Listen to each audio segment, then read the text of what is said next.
स्वागत है आप सभी का हमारे फायरी डिलीशियस यूट्यूब चैनल में। आज हम लोग बनाएंगे ऑथेंटिक बंगाली स्टाइल मटन कसा।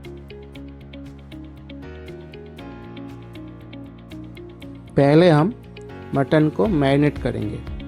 इसके लिए हमें ले लिए हैं 2 कटी हुई प्याज, थोड़ा सा लहसुन, 2 हरी मिर्च, थोड़ा सा अदरक और टेस्ट अनुसार नमक और 1 टेबलस्पून हल्दी पाउडर और 2 टेबलस्पून लाल मिर्च के पाउडर। इस सारी चीज़ को हम अच्छे से मिक्सर में मिक्स करेंगे। यहाँ पर हम लिए हैं 1 किलो मटन को हम अब मैरिनेट करेंगे, इसीलिए वो पेस्ट को हम मटन में ऐड करेंगे और उसके साथ 250 ग्राम फटा हुआ दही को हम इसमें ऐड करके अच्छे से मिक्स करेंगे और आधे घंटे के लिए इसको मैरिनेट करने के लिए रख देंगे। बंगाली स्टाइल्स मटन कसा में आलू का बहुत बड़ा इम्पोर्टेंट रोल है, इसीलिए हम एक आलू को 2 पीस करके सरसों का तेल में थोड़ा सा फ्राई करेंगे, कुछ इस तरह।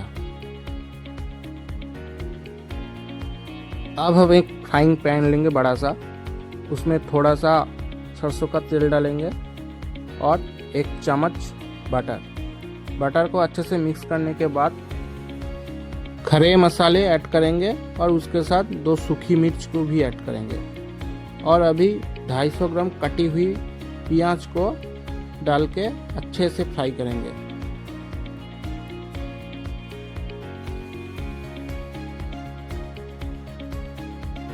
अब प्याज थोड़ा सा ब्राउनिश हो जाए तो आप एक एक करके सारी चीज़ों के ऐड करेंगे। पहले हम ऐड किए हैं 1 टेबलस्पून लहसुन का पेस्ट और 1 टेबलस्पून अदरक का पेस्ट। उसके बाद हम थोड़ा सा हरी मिर्च ऐड किए हैं स्पाइसी होने के लिए और उसके थोड़ा सा फ्राई कर लेंगे इसको।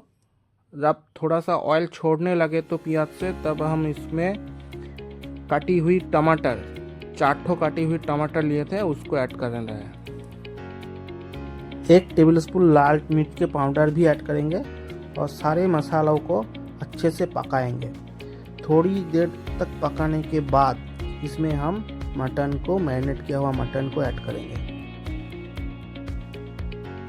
मटन को मसालों के साथ अच्छे से मिक्स करेंगे और 10-15 मिनट तक अच्छे से पकाएंगे। पानी बिल्कुल भी नहीं डालना है, जो दही है उसमें से पानी धीरे धीरे छोड़ेगा और वही पानी में हमको मटन को अच्छे से पकाना है। 10 मिनट बाद वो फ्राई किया हुआ आलू को इसमें डालेंगे और 5 मिनट तक अच्छे से इसको पकाएंगे और फिर कढ़ाई का जो ढक्कन है उसको लगा देंगे। कुछ ही देर बाद ढक्कन को खोल के अच्छे से पकाना है फिर से, और अगर ज़रूरत पड़े तो उसमें पानी डालना है और पकाते रहना है। ऐसे करते रहना है जब तक ना मटन अच्छे से बॉयल ना हो जाए।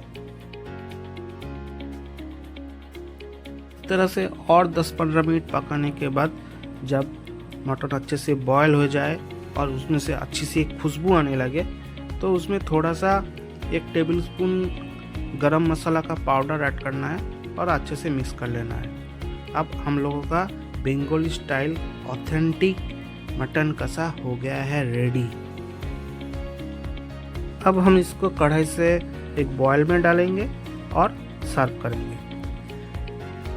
कोई भी पार्टी हो या कोई भी घर में गेट टुगेदर हो, उसमें मटन होता है तो आनंद दुगना हो जाता है। इसीलिए मटन को अच्छे से बनाओ और एंजॉय करो और बताना इस स्टाइल मटन बना के आप लोगों को खाने में कैसा लगा।